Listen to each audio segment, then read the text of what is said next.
قرآن مجید کا جو حصہ میں نے تلاوت کیا، اس حصے کے اندر رب کائنات نے، خالق ذوالجلال نے ولادت مصطفیٰ کا ذکر کیا ہے، بلکہ اس مقام، اس جگہ جہاں میرے آقا علیہ السلام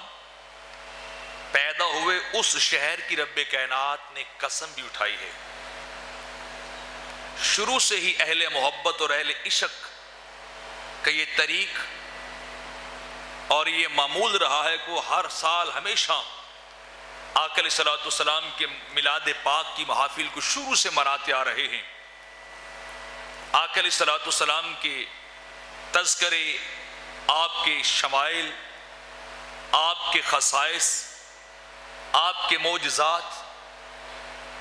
آپ کے کمالات، آپ کے حسن و جمال اور آپ کی سیرت پاک کا ذکر اور محافل، یہ امت کا شروع سے معمول رہا ہے۔ ان 14 صدیوں کے اندر کوئی صدی، کوئی دور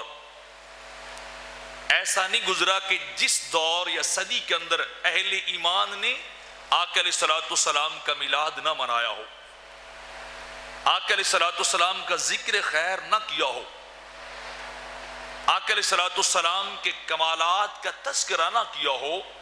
کیونکہ آپ کا ذکر اہل محبت اور اہل ایمان کے دلوں کو تازگی بخشتا ہے۔ جب آقا علیہ السلام کا ذکر خیر ہوتا ہے، جب آپ کی ولادت کی بات ہوتی ہے، آپ کی تخلیق، آپ کے نور کی بات ہوتی ہے، تو جب آپ کا ذکر چھڑتا ہے تو اہل ایمان کے ایمان جو ہیں وہ تازہ ہونا شروع ہو جاتے ہیں، ان کو جلا ملتی ہے، ان کے عشق میں اور تازگی اور اضافہ ہونا شروع ہو جاتا ہے، اور جیسے جیسے ذکر مصطفیٰ بڑھتا جاتا ہے، آپ کا ذکر زیادہ ہوتا جاتا ہے، اسی طرح اس کے ساتھ ساتھ اہل ایمان، اہل محبت اور اہل عشق اور زیادہ آقا علیہ السلام کے عشق میں آگے بڑھتے جاتے ہیں۔ تو ہر دور، ہر صدی کے اندر، ہر سال کے اندر آپ کا ذکر ہوتا رہا ہے۔